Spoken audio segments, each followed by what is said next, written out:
and gentlemen, welcome to a brand new episode of Full Steam Ahead. I'm your host, Zoe, for the night. This is the last episode, more than likely, for this 2025.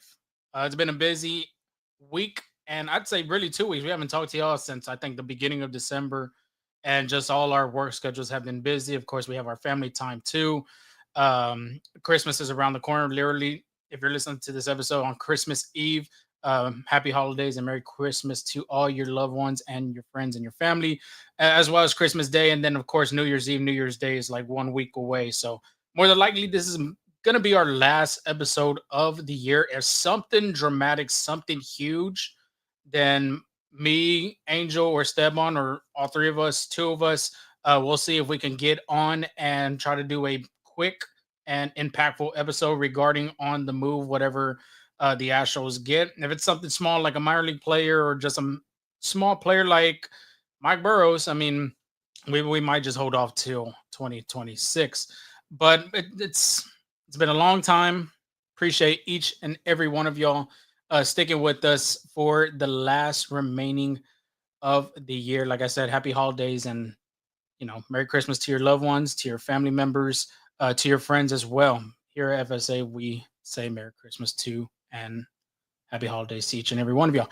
But I'm not going to take too much of y'all time today because, of course, the holidays are here. Not a lot of people are going to be looking at the content this coming week. So real quick, we're just going to go over what we have on our agenda. Astros acquire Mike Burrows for the Pittsburgh Pirates.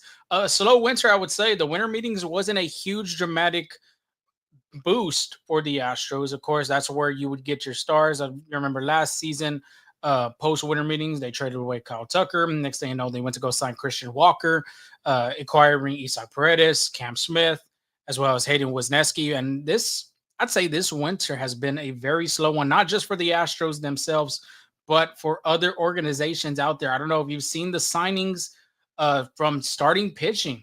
The market, as of right now, looks pretty damn high. And right now, I think Houston is holding off to all cylinders until an actual number looks better for them. So just to keep your eye on, because starting pitching is always going to be there. The numbers are probably going to get a little bit lower as the season gets closer. So just keep an eye on that. Bullpen and starter.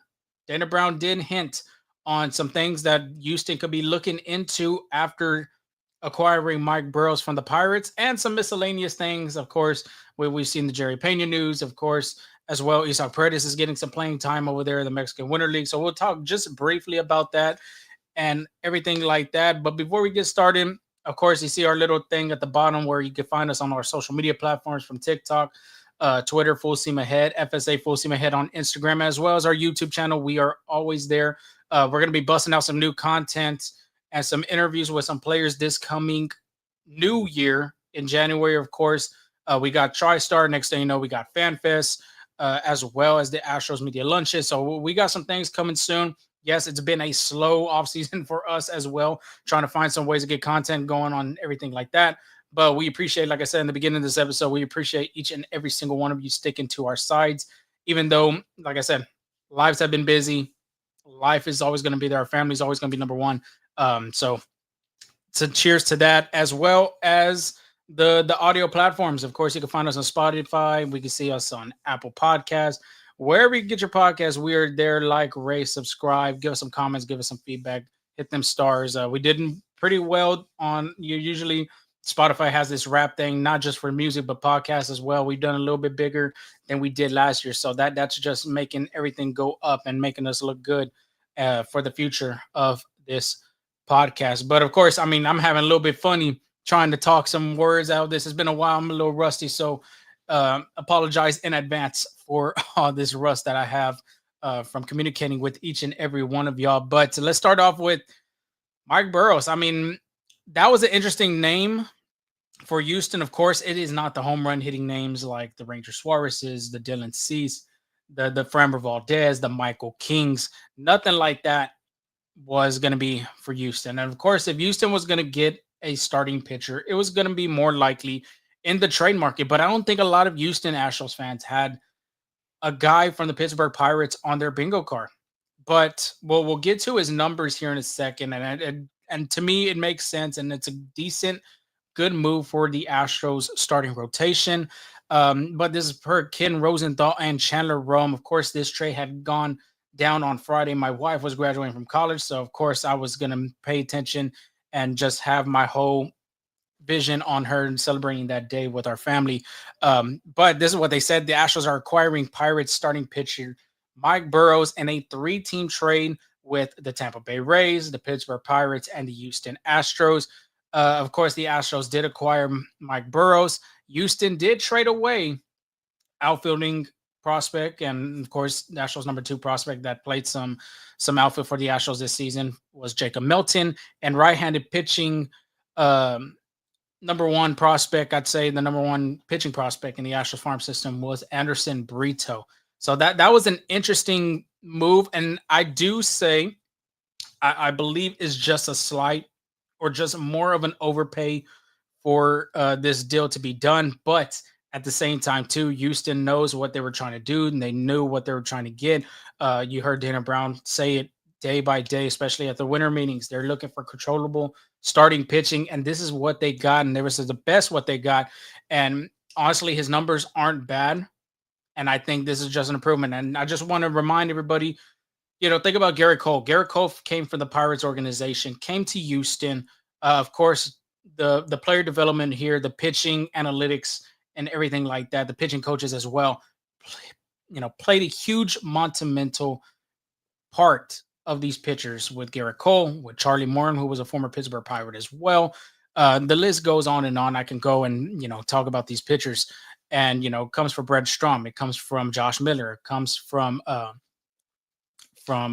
Murph as well, who's just now the pitching coach at Pittsburgh. But Burrows, let's talk about him a little bit, just a little background information. Selected by the Pirates in the 2018 MLB draft out of high school. In his rookie season, 23 appearances and 19 starts, 2.4 record, 3.94 ERA with 96 innings pitched, 97 strikeouts.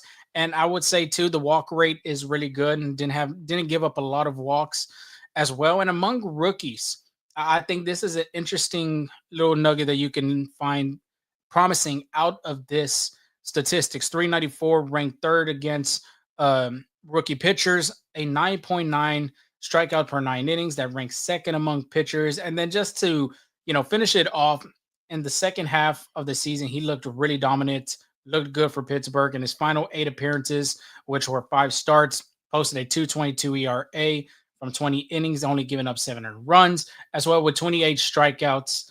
And like I said, I think this guy could help Houston in numerous factors. Just to let everybody know, Dana Brown, starting pitching, controllable starters is what he was looking for.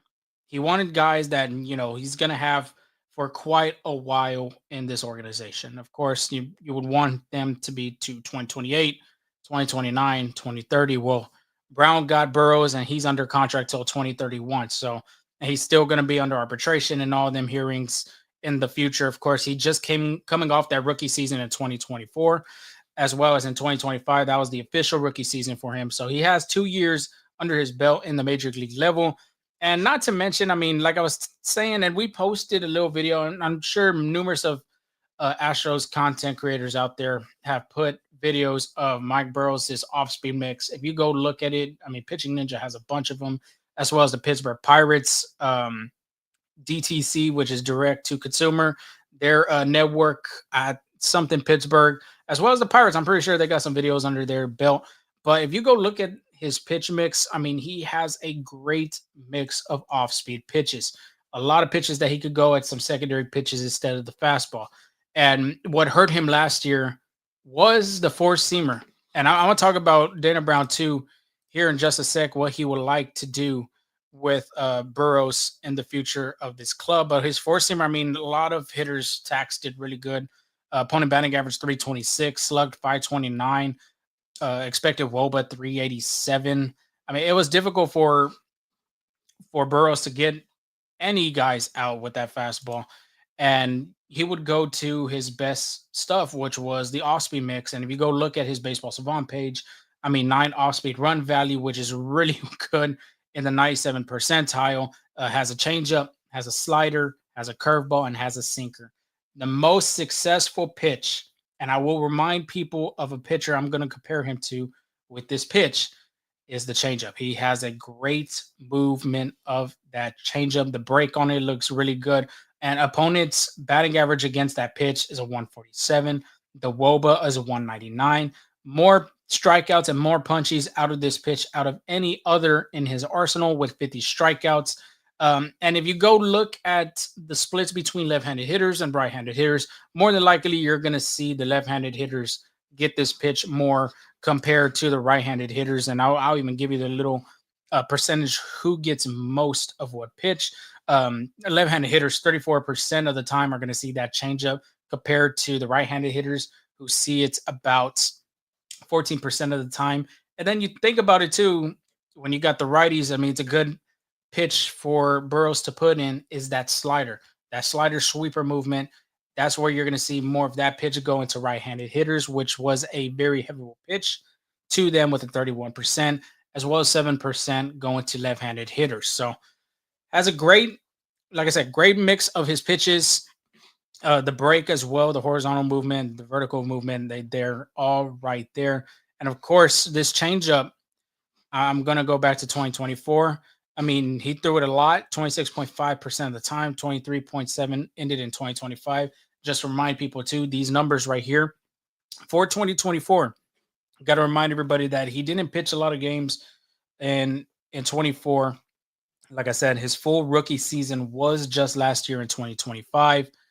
And when you look at his run value on these pitches, I mean, like I was saying in the beginning, the fastball wasn't his best pitch. He averages about 95. He could probably top out at 97, but that fastball really hurt him from any other pitch, I'd say. -6 run value. That was not the best. More of the low percentiles when you go look at Baseball Savant. Like I said, changeup, like I said, too. Best pitch out there, which has a 9 run value.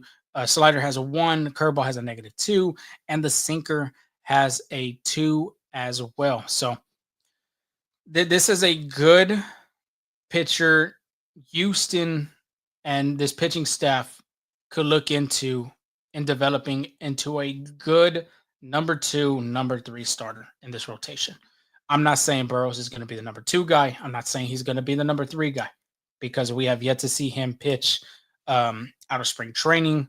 It's going to be awesome to hear him talk at FanFest if he does participate and is there for the interviews, getting to know him and see what they have to say about him. And I did not get and jump on the press conference with Dana Brown talking to the media about this trade. I would have loved to, but like I said, had other priorities and celebrations for my family. But this is from Per Chandler Rome on his Twitter. This is coming from Astros GM Dana Brown. He called Mike Burrows a quote, an upside play, end quote, that the Astros feel can be a pillar in our rotation. That is coming from Dana Brown's words, not Chandler's. And also, Dana did say that the Astros plan on adding a 2-seamer to Burrow's arsenal. So that's going to be another part of this factory, I'd say, that Houston's pitching department does. They go look at what pitches work out. They look at what pitches they can add. You can go, you think about with Hunter Brown. He added the sinker and he's had so much success with it. You go and see, and this is the player that I'm going to compare Burrows to, is Yusei Kikuchi. Didn't have a great ERA with the Toronto Blue Jays. Of course, everybody's reaction when the trade deadline came, Astros acquired him. Not a lot of great excitement and a lot of good move for them. But later on through the times, Houston focused on, hey, you have a great changeup. You're going to throw that pitch a little bit more often than you did with Toronto. And we've seen the success. We've seen the movement. You need to utilize that pitch more often. That's what he did in Houston. And that's what made him a successful pitcher in that second half of the 24 season. Of course, that's what helped him get paid in free agency to get signed with the Los Angeles Angels. So with Burrows, more than likely, Houston's going to tell him to continue throwing that changeup. Of course, they're probably going to look at some ways to tick the pitch. They're going to add a 2-seamer into his mix. 2-seamers have a funny movement that goes into right-handed hitters. It has that inside movement. It's almost like a sinker. Sinker got the goes straight and tells down to your legs. Of course, you got the splitter that goes up and goes down quickly like a changeup. The two seams almost the same thing. Four seams just going to be more flat. Two seam, you're going to see him run more in on right-handed hitters. If you throw it to a lefty, you throw it inside to him, it could catch the inside part of the plate or catch the middle part. But more than likely, if you're going to throw it at left-handed hitters, they're going to aim to be on that middle to outside part of the plate. And I think that's what Houston's going to focus on, seeing if he could get some more movement on them pitches, and because the four seamer didn't have a lot of success. More than likely, it was just flat and just didn't have a lot of carry to it. And that's what I'm going to see with Houston. I mean, I think it's a great move for them to experiment. You get a controllable starter that's still young, that's going to have years under his belt with the arbitration. Of course, if Houston wants to trade him in the future, I mean, they still have that opportunity to do so. But a young pitcher like that with some great off-speed mix, you utilize a new pitch in a two-seam fastball. I think this could be some success part in this rotation because of that. And you got a guy that's going to have multiple pitches, not just a 1-2 pitch that you can go to. Think about with Framber Valdez. What was his 1-2 pitch? It was the fastball, not the fastball, the sinker and the curveball. That was all his pitches he could throw.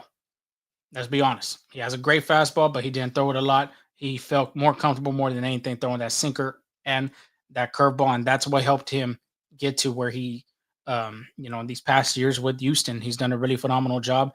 But with Houston, more than anything with Burrows, you're going to see him throw. You're probably going to see him throw more of that two seam than the four seam.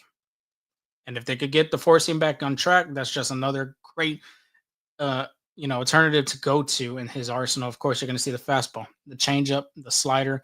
You're going to see a curveball. You're going to see a sinker. That, having so many pitches in your arsenal just helps you as a pitcher. It messes with the guy's brains at the plate as well, because if you have so many pitches, you're trying to think, man, what is he going to attack me with? Is he going to go fastball inside on me? Is he going to throw that changeup low and away? Is he going to throw a sinker up and in? I mean, there's just different ways when it comes to pitching to MLB hitters, and just, in baseball in general. Pitchers have a way of attacking hitters, and I think that's going to be a great addition for Houston. Just some more numbers. I'm not a big stats guy, but expected ERA was at 4.35 last season. His expected FIP was at 3.86. He had a WAR of 1.3, which is not bad at all. Of course, it could be better, but like I said, that second half of the season, that's where he found his groove. I think that's where Houston had seen him as well. And if I'm not mistaken, too, Mike Burrows did pitch against Houston in Pittsburgh this past season. I'm just gonna go real quick to look for it. I know I've seen some videos from Pitching Ninja. If you follow him, he has great videos. And against Houston, 5 1/3, 5 hits, scoreless game from him, no walks, 6 strikeouts. He only throws 70 pitches, not to mention. So he honestly could have went. He honestly could have went for a quality start with 6 innings at least. But the trade for Houston in this particular part is seeing him as a starter. They're not going to see him as a bullpen guy. He does have experience coming out of the pen. But with Houston, as of right now, it almost looks like it's open tryouts for everybody who wants to be a starter. Come and try out to be a starter for the Houston Astros. You're seeing that with Nate Pearson. You're going to see that with Ryan Weiss. You're going to see that with Burrows. You're going to see that with AJ Blueball. I mean, the list goes on and on. So it's a good thing for Houston to have. Do I think Houston is done adding starting pitching at the moment? Yes. But when it gets closer, I'd say to January, possibly about mid-January, I think that's where you can draw the line of adding another starting pitcher. But it's not too bad to add starting pitching, because pitching is always going to be helpful. You saw how last season turned out for Houston.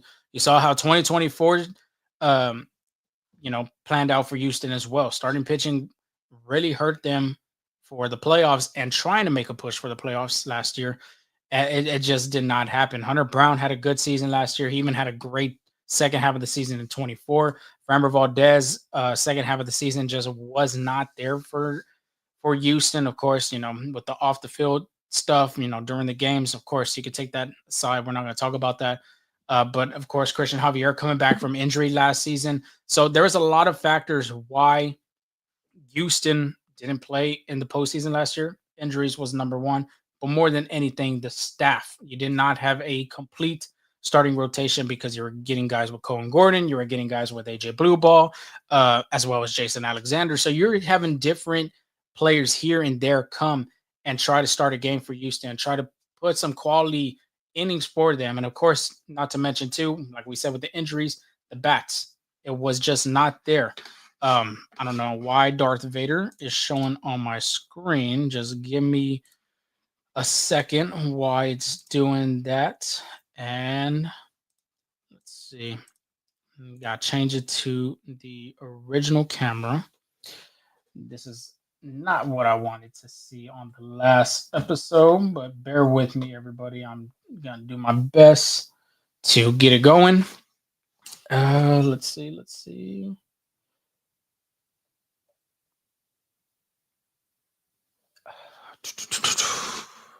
Okay, I just fixed it. Let's see if it pops up. There we go. Okay, sorry about that. Yeah, camera messed up. Technical difficulties. Like I said, this is the last episode of the year. I've had some problems communicating in the beginning of this episode, so sorry about that. Like I said, next year is going to be better. We're just a little rusty since we haven't recorded an episode since December 4th. Wow, it's been that long, but hey, we're here. Next year is going to be even better for us. So, and if you want to engage in the comments to see and talk about Mike Burrows, I mean, by all means, I'm right here. I'm want to hear your feedback. What do you think of the signing? What do you think of the move for Houston? Because hey, this could be the future of the Astros. This could be maybe a Garrett Cole 2.0 for Houston. We do not know about that for sure, but he does have the stuff. He does, he's still young, just turning, I believe, 26 in November. So, hey, the future might be bright for Houston, but as of right now, we have yet to see a full season how he pitched. But let's talk about Anderson Brito and Jacob Melton. Why Jacob Melton? Well, regarded as a high prospect in this farm system, being the Astros number one for a good long time and now being the Astros number two. That's number one factor. Number two, the Astros depth in the outfield. We had talked about it numerous times on this show. One of the guys in the outfield is going to be dealt.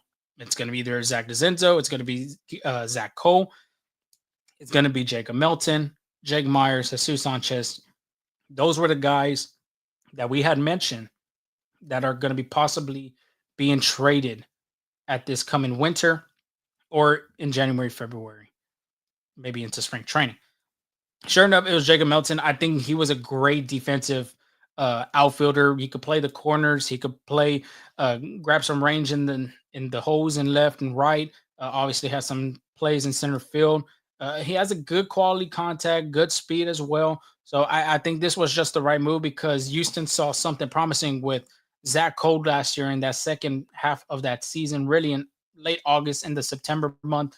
Of course, if you remember, he was raking in AAA Sugarland, and I think they just saw his bat. It was very impactful with the power, the contact. He's still going to have speed. He does have some outfield depth as well. So they just saw most sense. If you're going to give somebody up, it's going to be your high regarded prospect in Melton. And, best of luck to him. He's going to be in Tampa Bay. And Anderson Brito, that's the one that I'm very intrigued to see how he ends up doing in Tampa. Of course, if you don't know Tampa Bay's history of starting pitching, I mean, it's just phenomenal. Chris Archer, Tyler Glasnow, Matt Garza. I mean, we could go on the list. Shane McClanahan. They develop great starting pitchers over there. So with Brito, I won't be surprised if this kid is called up in the next 2 years because he is a really great pitching part of the Astros organization. He was regarded as the number one pitching prospect for Houston, and he just came from the Arizona Fall League as well. He had a 2.0 record, 3.97 ERA, 11 and third innings pitched, 6 hits, 5 earned runs, only gave up 1 long ball, 7 walks, 22 strikeouts. So the walk rate is not very high with him. Like I said, I think that would have been a good player to hold. But as of right now, like I had mentioned, starting pitching is at an all-time high. I'm very curious to see the the contracts going off this season because I've seen Dylan Cease. He was, if I'm not mistaken, 210 with the Toronto Blue Jays. Of course, not to mention too with them now they're starting to do some deferred money um, for this upcoming season, so they might be looking into getting Kyle Tucker as well. Who else on? Now I'm typing in right now, so bear with me as I get this going for each and every individual. But still, like I said, starting pitching just has been at an all-time high. You can even say, really, even pitching in general has been at a all-time spot. Okay, apparently I did the wrong year. I put 2025 instead of 2026. But let's see. Didn't cease. Yep, 210, 7 years. Houston was never going to give that out. It's very hard to see Jim Crane hand out contracts over 5 years, especially to starting pitching. If it's the number one guy, then maybe, but he has yet to do so doing that. So, of course, when you saw 7 years, 210, right there and then, I believe that was either at the start of the MLB winter meetings or just the day before the winter meetings have started. That set the price for starting pitching, and it was 210.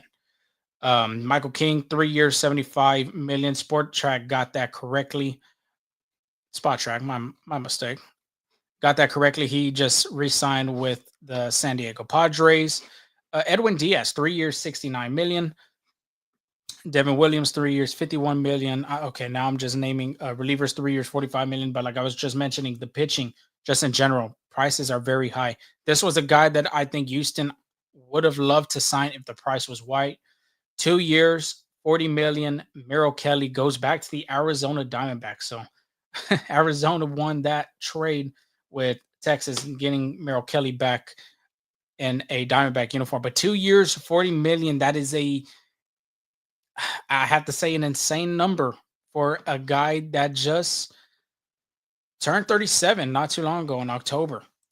2 years, 40 million. So that's AAV wise, you're looking at 20 million a year for a 37-year-old. Let's see, Cody Ponce, 3 years, 30 million. That's getting 10 AAV. That was a guy that was coming out of the KBO. Let's see, who's another guy that Shane Bass or Shane Boss. Sorry about that. Had signed for not had signed, had got traded to the Orioles, and the Orioles sent a big package, I would say. It was about like 3 or 4 players, 3 of them being prospects. So that was one. Brad Keller, I think a lot of analysts had him possibly being a good fit for Houston. 2 years, 22 million to the Philadelphia Phillies. Adrian Hauser, who did not have a really good season last year, 2 years, 22 million. So both those guys are getting 11 AAV. Let's see if I know there's one more I had saw. I think that might be it as of right now. Yeah, that is about it.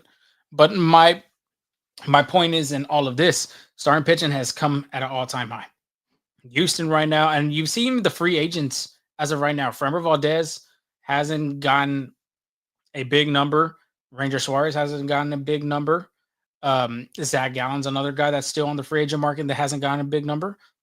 So they're still letting it ride out. Of course, and I'm pretty sure the numbers are still flowing, trying to see what contracts would look good for their team.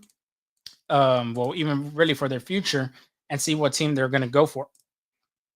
So slow winter, very, very slow winter. And it's just because of the price of starting pitching. Of course, you're going to have the trade targets with Houston still looking at Freddie Peralta. You still got guys. Freddie Peralta is one of them. Joe Ryan's another. Pablo Lopez is another. So you still got guys out there. But of course, when you look at these teams, like if I'm Minnesota and I saw the Shane Boss deal with the Baltimore Orioles and the Tampa Bay Rays, then you're going to try your best to see if you can get something in that bigger package. Of course, you saw too with the the St. Louis Cardinals getting that package for Sonny Gray. It wasn't a huge package, but they did get a big, impactful player in Garcia. I'm going to fumble his name if I try saying his first name. But he was a high regarded prospect. I believe he was the number 5 or top 5 in the Red Sox farm system. So right now, starting pitching, just the summary of this, starting pitching is at an all-time high right now. There's just no way out of it. It might dial down after this year ends, going into January. But of course, teams are not going to be very hesitant to trade these guys at the moment. They're not going to try and just trade them just like that off the bat. And if they see something big that they like, then of course they're going to look into it. But as of right now, at least these players that are with current teams with trades coming in from like Peralta, Ryan, Lopez, those guys are still on some good teams. Of course, right now we do not know what Minnesota is doing because they look like they're rebuilding. They literally gutted their whole team last year at the trade deadline. So for them, they could possibly be looking into, yes, trying to trade those pieces away to get some young, impactful players to rebuild off that franchise. As well as you go to Milwaukee. I mean, Milwaukee has one of the best farm systems in Major League Baseball right now. If I'm not mistaken, they're like, I know for sure they're in top 5, but they're either 1, 2, or 3 in the farm system rankings. And you try to trade away a guy like Freddie Peralta, who was probably top, if I'm not mistaken, top 5 in the National League Cy Young voting. He had a really good second half. Really, honestly, had a great season for the Brew Crew. They're going to try to get whatever they can for him as well. So for starting pitching, as of right now, in my opinion, I think the Astros are going to be done. And for sure, for me to say, I would say my prediction, as January, the mid part of January comes to a close, like in around the 15th, 16th, around that time, there's a great possibility that Houston could just cut the line right there and say, okay, we don't need any more starting pitchers. We feel very comfortable going into the next season with the guys that we have. So you can see that happen. Of course, last year you saw with, or 2 years ago, you saw with Ryan Presley and Josh Hader. Josh Hader was acquired, well, not acquired, but signed by Houston in free agency in the winter. Ryan Presley was more than likely going to get traded. And if I'm not mistaken, too, he got traded in the beginning of February or just late January. So you never know what can happen. Houston can continue on adding more starting pitching. I know there's a starting pitcher out there that Houston has some great ties to, and more than likely probably have open arms as the general manager. That's probably going to be Justin Verlander. He's still out there. I'm pretty sure JV himself is looking for some options and still looking and floating and testing the waters to see what other contracts out there. But more than likely, if Houston's going to add, it's going to be via free agency. And then possibly, if you're going to sign somebody, it's going to be at a low income, which Justin Verlander possibly could be in the 8 million to 10 million realm. But for that, we're going to move on with slow winter and moving into bullpen or starter. We just said with starting pitching right now, I think that with Mike Burrows, Ryan Wise, and Nate Pearson, they're giving these guys opportunities. Well, really Pearson and a Wise opportunity to go and compete for a starting role. They have Burrows for a long time. More than likely, he's going to be into the rotation because Brown had mentioned he is a pivotal part. He could become a pivotal part of this rotation. So just to see with that. And Dana Brown did say on an MLB radio, XM network, XS, whatever it's called. I don't have the full quote, but that Houston is looking to shift their focus to backup catching and bullpen. Of course, as of right now, Houston does not have a backup catcher. The catching depth as of right now is going to be Yainer Diaz, and it's going to be Cesar Salazar. Can Salazar be a number 2 guy for the Houston Astros? I believe he can. But is Houston going to go out there and possibly look into adding a guy that has experience, that brings a veteran presence, that can continue, gifting and teaching these young guys like a Salazar and a Diaz? Then yes, I think Houston could potentially do that. Of course, Victor Caratini is still out there in the free agent market. And I'm just going to try to see what positions I can pull up for catchers as of right now that are free agents. And Danny Jansen did sign with the Texas Rangers. James McCann stayed with the Arizona Diamondbacks. Andrew Kisner signed with the Seattle Mariners. Yohel Poso signed with the St. Louis Cardinals. Now, this is where we get to see the free agents that are still on the block for the catching department. You still got JT Realmuto, which I do not see him going into a backup role. More than likely, he's going to stay at Philly. Mitch Garver, I think Seattle's trying to bring him back with their catching depth. But then again, like I just said, they just signed a catcher, so he could be a guy that's out there. Christian Vasquez has some ties to Houston, helped this team win the 22 World Series and was a part of that team. So he's another candidate. Victor Caratini's out there still. Jonah Heim did not tender the contract, so that made him a free agent from the Texas Rangers. Tom Murphy, Elias Diaz, Gary Sanchez, MJ Melendez, Reese McGuire, and Austin Barnes. From that list, if you're Houston, you're looking more into three guys. Victor Caratini is going to be number one, obviously. The Astros have open arms to bringing him back. Dana Brown mentioned it at the end of the year, end of the season press conference, talking about that they are open to bringing Caratini back because he was great. He was valuable, versatile as well, playing multiple positions, not playing just the catching part of the play, but playing some first base when Houston really needed him to in 2024 as well. He did play some in 25 with Christian Walker having that injury and got some DH as well. So Houston is very open to having him back. Of course, Puerto Rican ties with manager Joe Espada, but then again, you had that ties with Alex Cintron, who's now with the Texas Rangers. But like I mentioned, Rangers already got their backup catcher with Danny Jansen. They still got Kyle Higashioka over there. So I think they're set. Seattle's set. So Houston could potentially look into bringing Caratini back. It just depends on the money situation of seeing how many years, what's the contract looking like, the AAV. That all comes down to it. A number two guy I'm going to say is Christian Vasquez. Like I said, I do like his veteran presence. I still believe he could be an impactful part of the team for the Astros, not just defensively, but just the IQ of this guy. He has a great baseball IQ. Reminds me of a Martin Maldonado, and I think he would fit really just right in with Houston. Of course, he loved his time being with the Astros. He said the culture, the camaraderie that they had in the clubhouse, he really missed. That's one of the things he really loved and enjoyed being with his time in Houston, that second part of that 22 season, which helped him get that contract over there in Minnesota. So that's how I'm going to rank it. I'm going to go Caratini.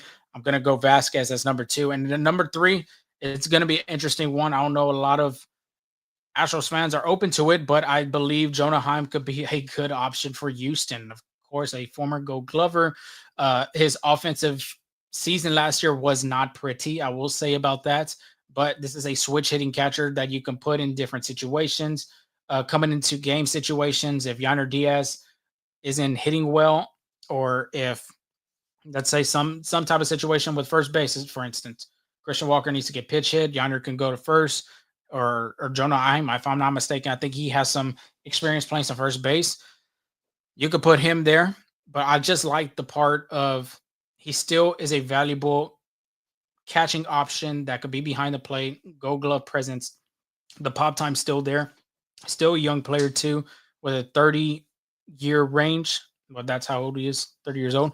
But the switch hitting is like my number one thing for that, is hitting from the left side and the right side. Of course, Joe Espada did like to have some type of player off the bench to be a switch hitter, and Victor Caratini was most of that guy. If he was hot, then he was going to be in the lineup regardless.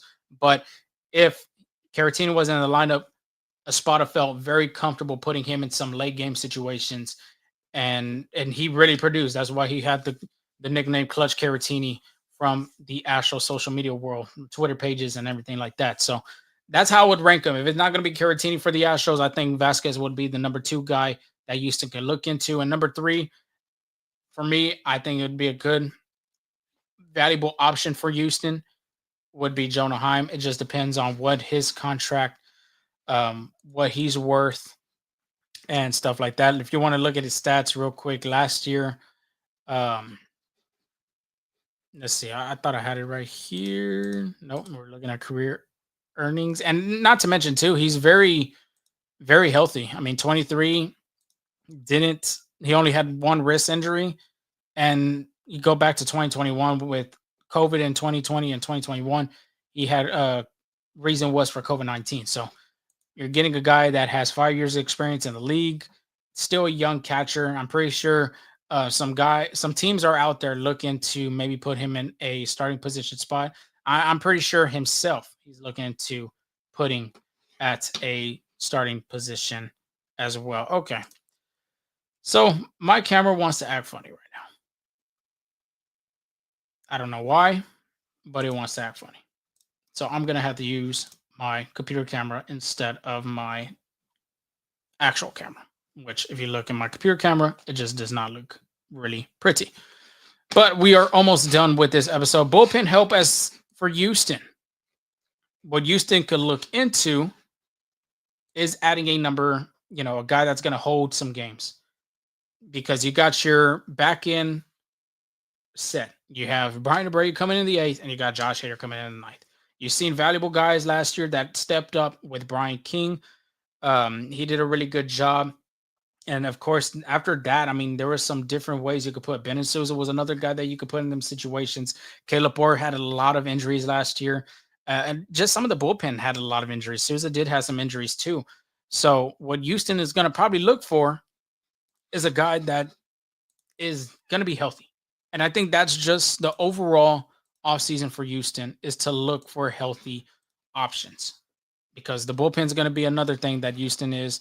They didn't do a bad job last season, but Dana Brown's going to try to do better. He's not going to just settle for good. And if I can see, and I'm just going to real quick just go through the free agents for the relievers. I already gave you the big dog names with Raciel Iglesias, Edwin Diaz, Ryan Helsley. All them guys are already off the chart. Devin Williams, another guy, Robert Suarez, another guy that's off the board. But some guys that are still available: Nick Martinez, David Robertson, who is 40 years old.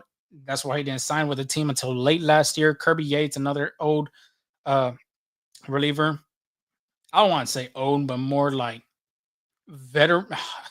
That's the only way to say it. I mean, they've been in the league for a while. 38 years old. Rafael Montero. A lot of Astro fans remember that. Taylor Rogers. If I'm not mistaken, he was traded from the Giants. Yeah, that's the submarine pitcher.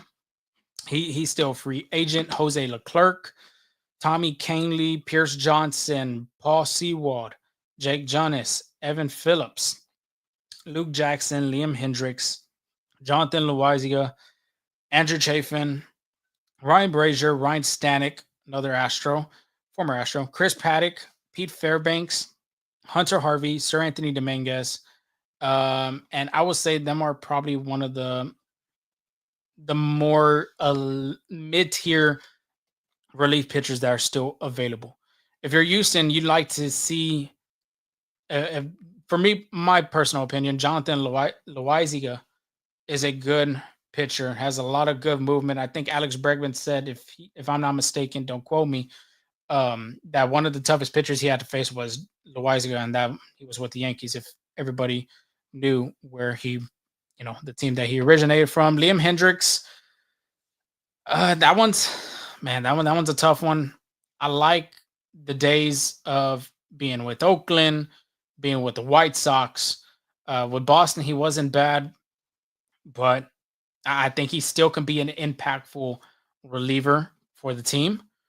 Paul Sewald, former closer for the Seattle Mariners, went to Arizona, had some trouble finishing games off over there, lost his closing job, got traded to Detroit. So that's another guy I would not probably gamble on, but that's just a name that's still out there. Personally, for me, if you want to target somebody that could potentially help your team. Evan Phillips, I believe, is a good name. Loizaga, like I already mentioned, is a good name. Fairbanks, I think teams are going to just look very heavy on, and not to mention, I mean, he's just a really absolute dominant reliever. I mean, he was a closer for Tampa Bay for so many years. I'm not sure if he wants to look into a closing job with certain teams, or he's looking to go and just sign for whatever he can with the most money. Sir Anthony Dominguez is another good name that can help out some teams. Who's another guy? Hunter Harvey, not a bad pitcher, 31 years old too. If you're Houston, though, I think more than likely you're going to look into getting a guy that a lot of doesn't have a lot of money coming out of him. And when I mean by that is not spending a lot on a guy. You're probably going to take the rental of a 1 year kind of guy or a 2 year kind of guy and see what you can roll with him. But more than importantly, then you got guys like Brian King, you got Bennett Souza. More than likely, the left-handed pitchers. So cross out Chafin, cross out Taylor Rogers, which I thought that would have been a good one, but I'm mistaken for the brother that's playing in Toronto. Andrew, like I said, Andrew Chafin's another left-handed reliever. Brent Sutter's another guy. So take out the left-handed relievers. I think Houston has multiple left-handed relievers they can go to with Souza, King, Hader as well. So, and then not to mention too, they still got De Los Santos in the bullpen. So, for me, if you're the Astros, you're going to probably look into getting right-handed relievers, and like I mentioned before, more than likely you're going to find a guy in the 1 year, 2 year deal. That's not going to break your bank. Maybe Ryan Stanek is a guy that the Astros could welcome back. That can be an impactful reliever, but more than likely for me, you're looking to get a guy that's going to solidify himself in the 7th spot of that bullpen, a guy that Joe Espada can trust handing the ball to after a close game with your starter giving you scoreless innings, a 1-run ball game. You're trying to give the ball up to somebody that you feel confident that can get these guys out in some situations. Brian King did a really good job last year for Houston. I think not a lot of Astros fans had him on their bingo card to be a more impactful player, but he did a really fabulous job doing that, facing right-handed hitters as well as left-handed hitters. Bennett Sousa is another guy. So for me personally, I think more than likely you're going to look for guys like in the right-handed relieving roles. Loizaga, I think, would be a great option. Is just, can he not break the bank? That is what Houston's probably going to be looking more into, is not breaking the bank, of course, starting pitching and just pitching in general, like I had mentioned numerous times on this podcast as of right now, is coming at an all-time high. And it should. It's just been like that since, honestly, for the past 2-3 trade deadlines, coming from trades, coming from the offseason, coming the winter meetings, all that type of stuff has come through. So we got our bullpen catchers out the way. We got our bullpen out the way. Starters, like I said, if you weren't here in the beginning of the show, I had talked about it. More than likely, this could be Houston's last move for starting piece in that rotation. But if Houston's going to add one more, it's going to probably come via trade, or more than likely, it could be coming for a guy like a Justin Verlander at a low-end contract that's not going to break the bank. More than likely going to be a year, $8 million to $10 million. I don't think Houston will go over 10 for JV, but hey, you never know. You saw what the Giants did last year. They went over 12, if I'm not mistaken. So never know what could happen. Moving on to miscellaneous. Of course, that's not a quote-unquote objective that we always put on here, but there's a lot of things going on regarding the Houston Astros. Isaac Paredes, a lot of media members, fans, we're trying to figure out how healthy and impactful, and possibly even seeing Paredes being in a Nationals uniform and see how healthy he's going to be. And wow, he already made his debut with the Hermosillo Naranjeros in the Mexican Winter League. He made his debut this past Saturday. So For Paredes, it looks like he is at or just around the 100% feeling great part. Of course, he's still giving that hamstring a good run. He didn't get, as of right now, as I've heard anything, I've yet to hear anything about having a surgery or any particular thing like that with him. So for him, he's still rehabbing that hamstring. Of course, hamstring injuries are very delicate to rehab and just very delicate in general. That muscle is just a pain. I remember pulling mine, and that was just not fun. I missed about a good 3 weeks, month. Of course, that's just different from me playing Major League Baseball. I'm not a Major League Baseball player. That was at Sunday League, and I don't even play anymore. But good to see him back in action.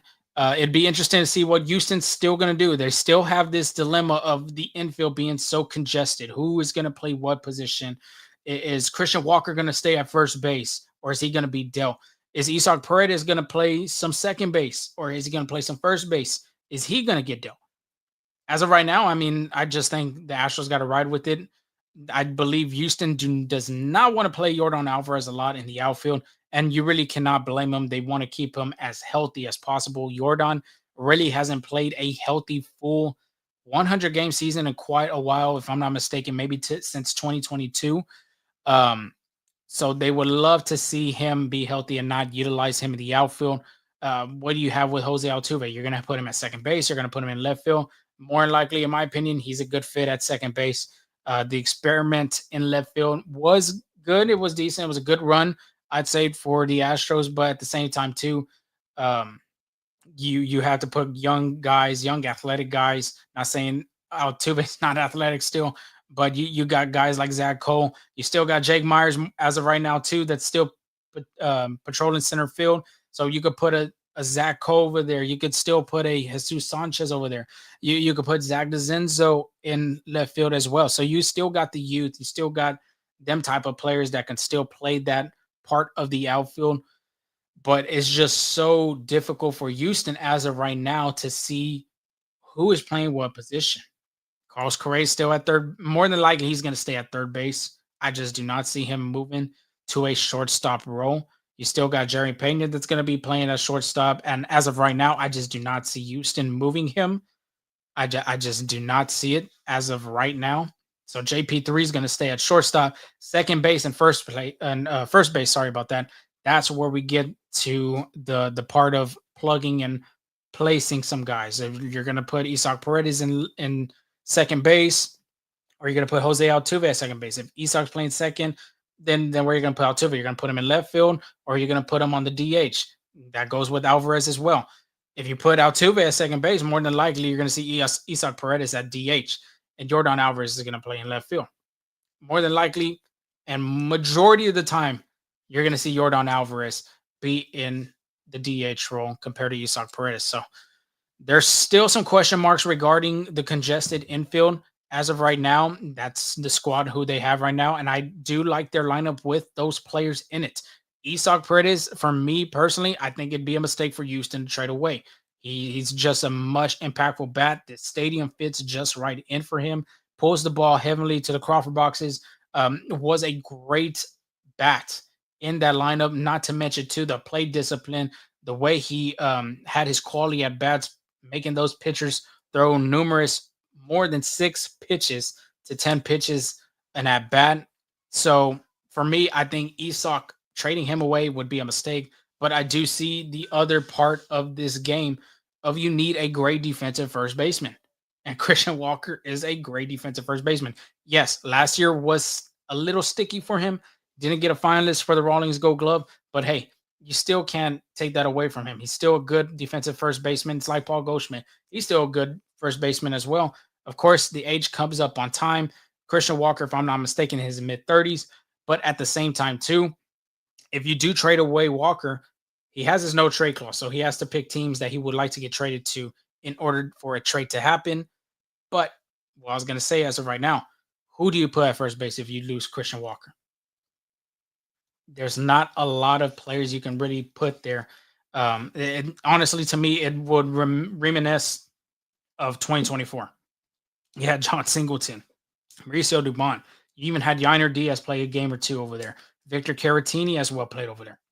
So I think Houston wants to move away from that unless the Astros have told Isak in advance to possibly work some games at first base in Hermosillo in the Mexican Winter League. He just debuted, so give it a couple of days and maybe he does get some reps at first base for the Naranjeros. But as of right now, this is what the team has. I think it's a great offensive team. It's a good defensive team too. I think the offense, if it's healthy, if you have a healthy Altuve, JP, Jordan, Paredes, Correa, I mean the list goes on. This is a deep lineup. You could have Yiner DSB at your 7 spot of the lineup, and then of course you got Cam Smith. You still got Jake Myers, who had a great offensive season last year. Jesus Sanchez. I'm very, like I said, when it came to me and Angel talking about the arbitrations, that was a guy that both of us said I don't think they're gonna non-tender him, and I just see a vision of what the offense is gonna look like with him coming into next year with some swing mechanics. Of course, you're gonna have 2 different hitting coaches now. I'm gonna be very intrigued to see what transpires in his swing, the mechanics, the placement of his bat, all that types of stuff. And I'm very interested to see how that's going to work out because Houston, as of right now, looks like it's taking a gamble on Sanchez and seeing that he still can be an impactful bat in that lineup. So, like I said, offensively, the Astros have a great lineup. It's just right now that lineup is, I mean, the infield's just so congested. I believe someone is going to get traded. I just don't know who, or they could just roll the dice with it with this congested infield. You're more than likely going to see a little bit more games of probably half of Jose Altuve in left field or something like that, as well as Jordan Alvarez. And you're going to see some second base from Isak Paredes or at first base. So like that's why I said when it comes to the Winter League, the coaches make sure to not really give assignments to these guys, but to encourage these guys to get some at bats. You know, Puerto Rican Winter League, we talked to Zach DeZenzo last year, as well as Bryce Matthews. They wanted to get them reps in well, at least DeZenzo in the outfield, get some swings as well for him, as well as Matthews in the middle part of the infield, who is another guy not to mention that can be playing some outfield in the future for the Astros. He did play some center field in the late part of the Sugarland Space Cowboy season in AAA. So keep your eye out on him as well. So Winter League, all that type of stuff. Just be on the lookout. Last but not least, Jerry Pena, girlfriend, Julia Grosso are engaged. So ladies, he is taken from by the Canadian. I believe she is Canadian. I think she plays for the Canadian national team for Team Canada. So congrats to JP3 on that achievement and being engaged. But that is all for the time we have for tonight. We had a decent crowd. Like I said, I'm not surprised. I'm not anything like that because, of course, Christmas Eve is tomorrow. Christmas Day is the next day. The holidays are here. A lot of traveling is going on as well. And if you're on an airplane or anything like that, I mean, you can pull out our podcast. We're going to be on YouTube and we're going to have this on Spotify and Apple Podcasts. Keep y'all's day going. If you're working on Christmas Eve too, we're going to have that out. And then you can listen to it on the road and be sure you are up to date of what we're talking about, what we have going, as well as getting ready for the next year. A lot of things are coming next year. We have the World Baseball Classic coming to Daikin Park. My mistake. I was about to say Minute Maid Park. But coming to Daikin Park is going to be the WBC for the first time ever. The city will host that event. And like I mentioned, Astros Fan Fest will probably be out there, getting interviews with the players. TriStar, we're going to do our best to get some interviews out there as well with some of the media members. Of course, we've talked to Chev Bagwell last year. We talked to Craig Biggio last year, as well as the Hall of Famer himself, Billy Wagner. We talked to those guys. And this lineup this year, if you're not a huge fan of TriStar, you don't know what TriStar is, that's just a place that you can go get autographs from your favorite players, from your favorite movie stars, all of that. It's a great event, and it's just not just for, getting autographs. There's people out there that have trading cards out there, as well as people that do their own local businesses by framing jerseys and stuff like that. and just other awesome stuffs if you're a big sports collectible guy or fanatic or anything like that. So I highly encourage, if you have yet to go to any of those type of events, I'd highly encourage y'all to try to attend one. It's really awesome to be a part of and be able to see these guys. But if you do not know as of right now who is going to be attending, at least for the Astros, Craig Biggio is going to be there. Jeff Bagwell is going to be there. Jeff Kent, who is getting inducted into the 2026 Hall of Fame from the committee. Congrats to him, a former Astro that played 2 years with Houston. He's going to be there. Cam Smith's another guy. Zach Ho's another guy. AJ Blueball is going to be there. And the first time ever, I believe, with TriStar is going to be Jose Altuve and Yordan Alvarez. So some great gets for your collection. If you have any memorabilia laying around or just want to get any type of autograph from those guys, they will be in attendance. And of course, they'll probably have some more information about their health as well as their participation in the World Baseball Classic. I know Jose Altuve has yet to commit to the WBC, but that's another guy that could potentially be at least in the horizon of participating in the World Baseball Classic. But that is it for our show. Like I said at the bottom, that's where you can find all the social media platforms from TikTok to Twitter, Full Steam Ahead, FSA Full Steam Ahead on Instagram. Of course, on YouTube, we are there. Subscribe to the channel. We got our player interviews on there from last year. We'll have some coming into this upcoming new year in 2026 from FanFest, from TriStar, like I was mentioning, where we'll try to get some more guests coming up into the new year as well as the Spotify and the Apple Podcasts. We are there from any podcasts, all your podcasts. We are available in all of them. Like, rate, subscribe, give us some feedback, give us some stars, give us everything like that. But till then, y'all have a safe and Merry Christmas, Happy Holidays to each and every one of y'all's families and friends. And of course, as well, Happy New Year. We will not be talking to y'all this rest of the year unless it's a huge move. Then that's when we'll come back and try to do an emergency episode. But more than likely, we'll be ready to see y'all in 2026 and get ready for the upcoming 2026 MLB season. Get you prepared for MLB spring training and all of them type of stuff. But till then, y'all stay safe, and we'll talk to y'all in 2026.